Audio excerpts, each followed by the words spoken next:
Now the new lesson I'm gonna start now. I'm gonna start a new lesson that is verbs. Verb को पढ़ेंगे बेटा कि verb क्या होता है. That is very important part of your sentence structure. Verb को बेटा American accent में एक्शन भी कहा जाता है. इन द अमेरिकन एक्सेंट इसको बेटा एक्शन भी कहते हैं. ये जो वर्ब है आपका बेटा ये ब्रिटिश एक्सेंट है, ठीक है ना. ब्रिटिश एक्सेंट में वर्ब कहते हैं, अमेरिकन एक्सेंट में उसी वर्ब को एक्शन कहते हैं. So these two things are clear now. बेटा वर्ब क्या होता है, टॉकिंग अबाउट डेफिनेशन, तो आप बोलोगे action word is called verb. Action words are called verb. बेटा जो एक्शन वर्ड होते हैं, जो काम को बताते हैं, उन्हें वर्ब कहा जाता है.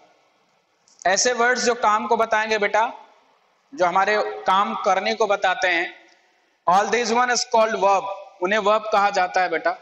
See the example now. ये एग्जांपल देखते हैं स्टूडेंट्स. जैसे मैंने कहा आई टुक क्लास, हमने क्लास लिया बेटा, तो ये जो वर्ड है ना दैट इज एक्शन, इसे वर्ब कहेंगे. Example first. एग्जाम्पल सेकंड देखेंगे बेटा.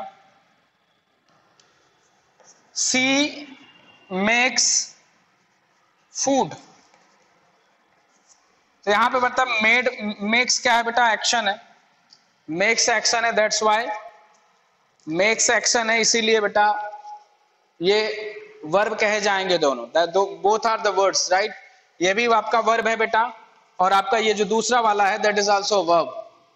तो वर्ब क्या होता है, जो हमारे एक्शन को बताते हैं, हमारे काम को बताते हैं, हम क्या कर रहे होते हैं.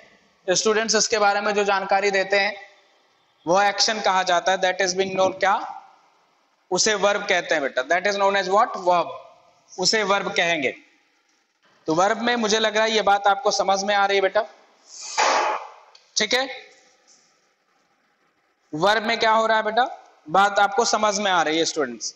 आई होप कि आप सारे लोग वर्ब जान गए होंगे कि क्या होगा. आप ये जान गए होंगे स्टूडेंट्स कि वर्ब क्या होता है. आइए बेटा वर्ब के बारे में बात करेंगे. Types of verb. Students right now I am talking about types of verb. Types of verb. Verb के टाइप की बात करूंगा बेटा कि कितने तरीके के वर्ब्स होते हैं. How many types of verb there. Students कितने तरह के वर्ब होते हैं उनकी बात मैं करूंगा students. I will talk about the type of verbs. Verb के बारे में बात करूंगा कि वर्ब एक्चुअली कितने टाइप के होते हैं, उनका डेफिनेशन और एग्जांपल, सारी चीजें आपको होंगे स्टूडेंट्स. सो आइए बात करेंगे students. See now the first kind of verbs. जो पहली तरह की वर्ब है जिसकी बात मैं करूंगा वो स्टूडेंट्स ट्रांजिटिव वर्ब है. पहला जो मैं बात करूंगा बेटा transitive verb.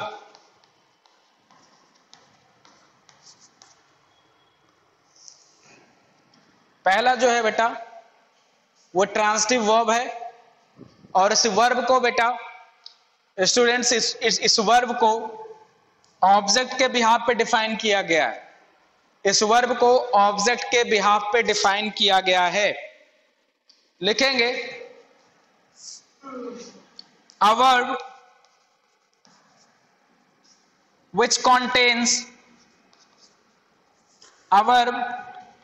which contains at least an object. कम से कम एक ऑब्जेक्ट होना चाहिए बेटा, तो इस वर्ब को ट्रांजिटिव वर्ब कहेंगे. A verb which contain at least an object. जैसे मैंने कहा, एग्जाम्पल देखेंगे. Ram played cricket. Ram played cricket. Ram ने क्या खेला बेटा, क्रिकेट खेला. यहां पे ऑब्जेक्ट दिया गया है, ऑब्जेक्ट इज गिवन, अगर सेंटेंस में ऑब्जेक्ट दिया जाए तो ये जो वर्ब हो जाएगी बेटा that will be transitive verb. अगर सेंटेंस में ऑब्जेक्ट दिया गया है तो जो वर्ब होगी वो ट्रांजिटिव वर्ब होगी। स्टूडेंट्स अगर किसी वर्ब के का ऑब्जेक्ट दिया गया है तो जो वर्ब होगी student that verb will known as a transitive verb. I think you got clear the concept whatever is there about the transitive verb at all. See some more example. See some more example to clearing out the more concept over the transitive verb.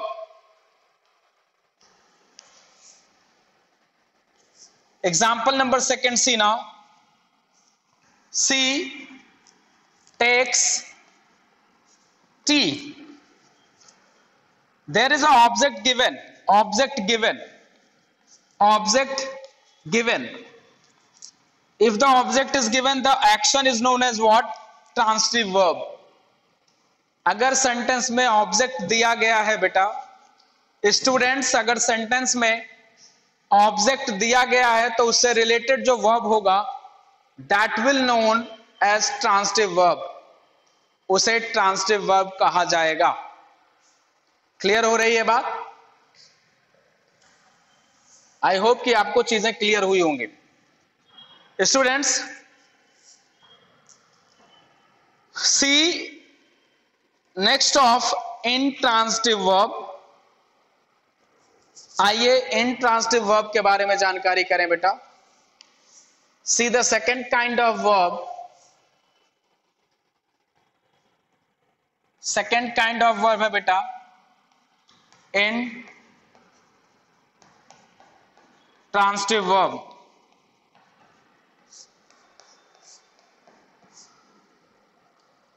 Intransitive verb की बात करेंगे students, इसको लिखेंगे the verb which have not any object। ऐसा verb जिसका कोई object नहीं होता called intransitive verb, called intransitive verb. ऐसी वर्ब जिसका कोई एग्जांपल ऑब्जेक्ट नहीं है, ऐसा वर्ब स्टूडेंट जिसका कोई ऑब्जेक्ट नहीं होता उसे इंट्रांजिटिव वर्ब कहा जाता है। सी द एग्जाम्पल नाउ बेटा, ये एग्जाम्पल देखते हैं।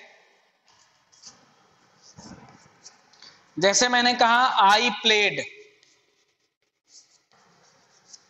सिर्फ इतना मैं बोलूंगा आई प्लेड। अब यहां पे ऑब्जेक्ट नहीं है तो ये जो प्लेड वर्ब है बेटा ना स्टूडेंट, जो ये प्लेड वर्ब है ये इंट्रांजिटिव वर्ब हो जाएगा। This is intransitive verb. Example second देखेंगे। जैसे मैंने कहा शी वेंट,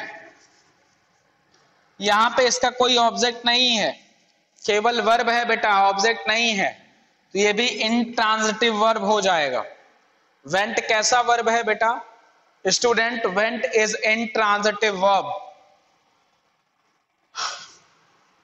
तो एक चीज याद रखिएगा, कोई भी वर्ब अगर ऑब्जेक्ट के साथ में नहीं है या सेंटेंस में अगर ऑब्जेक्ट नहीं दिया गया है स्टूडेंट्स, सिर्फ वर्ब दी गई है, ऑब्जेक्ट नहीं दिया गया, तो जो वर्ब होगा वो इंट्रांजिटिव वर्ब होगा। The verb will be defined as intransitive verb. मुझे आशा है कि आपको ट्रांजिटिव और इंट्रांजिटिव वर्ब समझ में आया होगा। I hope so. ट्रांजिटिव, हाँ बेटा, ट्रांजिटिव और इंट्रांजिटिव वर्ब आपको समझ में आया होगा। ट्रांजिटिव में विथ ऑब्जेक्ट होगा और इंट्रांजिटिव में ऑब्जेक्ट नहीं होगा। ट्रांजिटिव में ऑब्जेक्ट होगा और इंट्रांजिटिव में ऑब्जेक्ट नहीं होगा। आई होप कि आपको बातें समझ में आ गई होंगी। ओके, आ जाइए।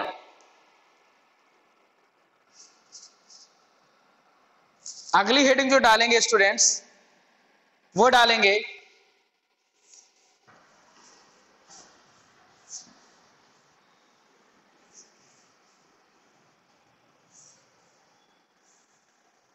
तीसरा जो काइंड है बेटा, that is finite verb. Finite verb.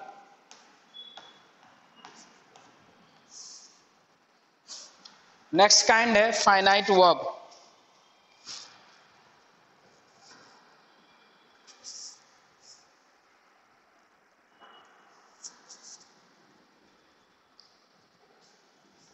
लिखेंगे when a verb has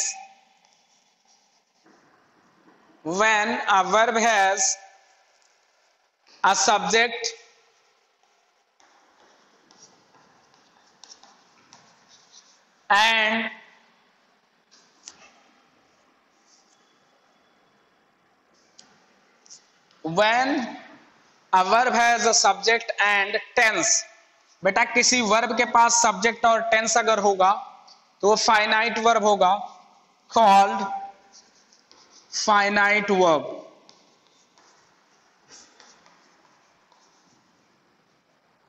example, बेटा एग्जाम्पल देखेंगे। पहला है जैसे आई सिंग, तो यहां पे सब्जेक्ट है तो सिंग जो हो जाएगा वो फाइनाइट वर्ब हो जाएगा। एग्जाम्पल सेकेंड,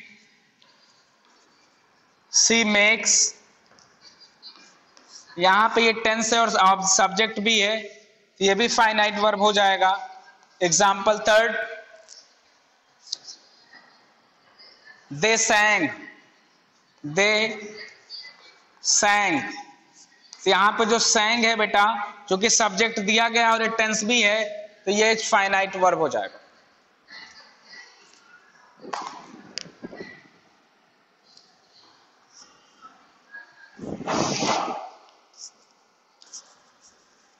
स्टूडेंट आज की क्लास के लिए इतना ही करेंगे, फिर मुलाकात होगी नेक्स्ट वीडियो में, नेक्स्ट क्लास में। Till then enjoy your time, have a nice time all, thank you.